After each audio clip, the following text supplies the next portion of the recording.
When two of the world's richest men, Carlos Slim and Bill Gates, come together to support an agricultural research center in Mexico, it generates headlines in Mexico, but those headlines are read and eagerly followed here in India as well.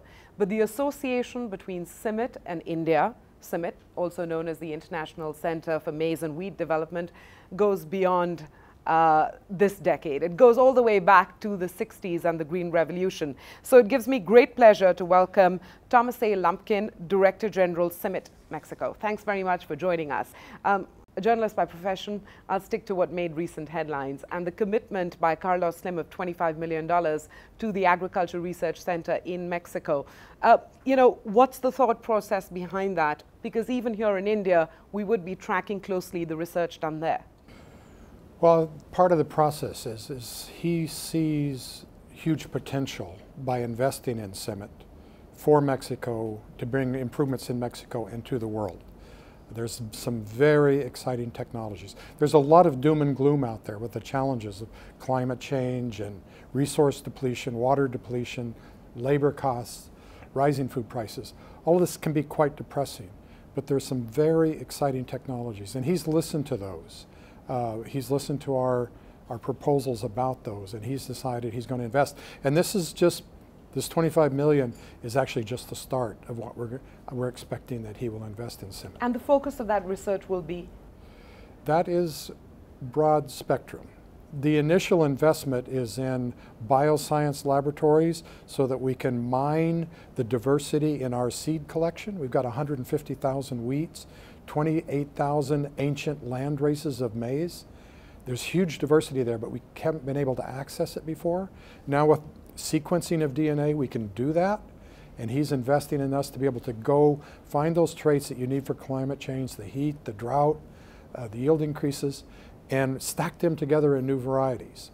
And this is not even GMO technology. This is just what modern plant breeding can bring. So that's there. He's giving us some investment also in a capacity to do some GMO work, but we are currently not doing any laboratory GMO work in Mexico. We're doing that in Africa, in East Africa. We won't get into the GMO debate just yet, but there is a point that I want to reflect on right now. In India here, our government is preoccupied and financially burdened with the food security bill and what that's going to entail. The old historical legacy of subsidies continues, but investment in agriculture, in research in agriculture, do you think that the future is going to be support from, private sources of the type that we just talked about? The public-private partnership is extremely important, and the public sector, we have to break down their allergy to working with the private sector. There has to be more inducements to get the public sector, particularly and that's in the US included, but also especially here in India, get them properly, truly effectively engaged with the private sector and see it as a positive thing, not something they're dragged into kicking and screaming.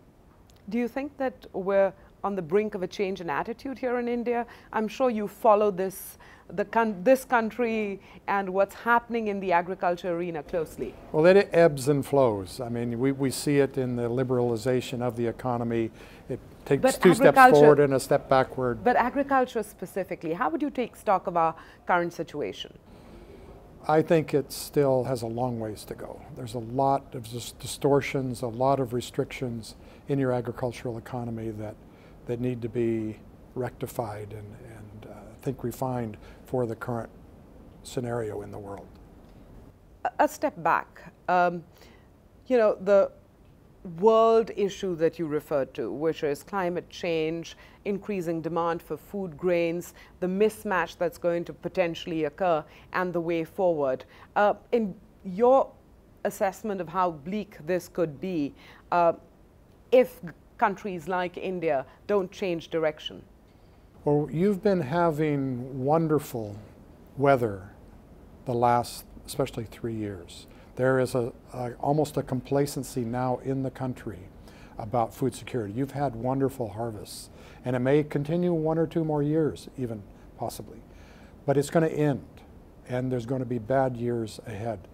And then people are going to get frightened. And to start preparing for that huge demand that is coming, not just because we're not going to have good weather, but the huge demand that is coming.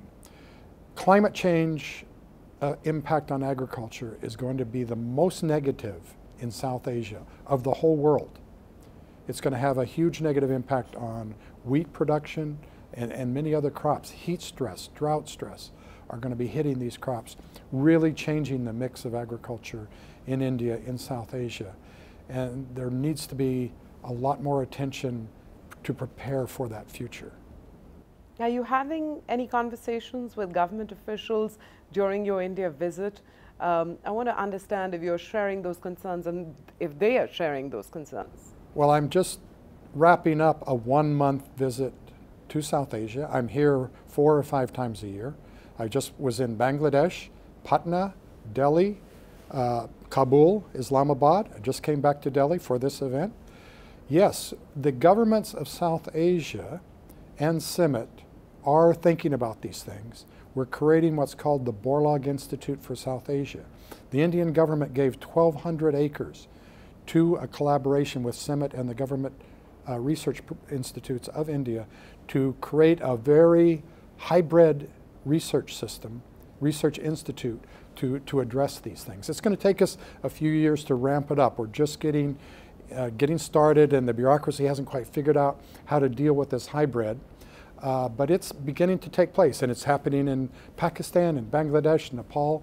Also are very excited about putting this South Asian Institute together.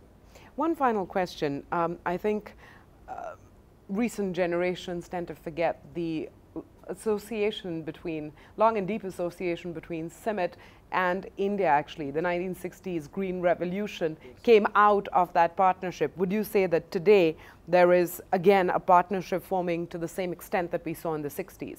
Well, I hope so, and it's looking to be that way. 50 years ago, on the invitation of Dr. Swaminathan, Norman Borlaug came to India 50 years ago this year.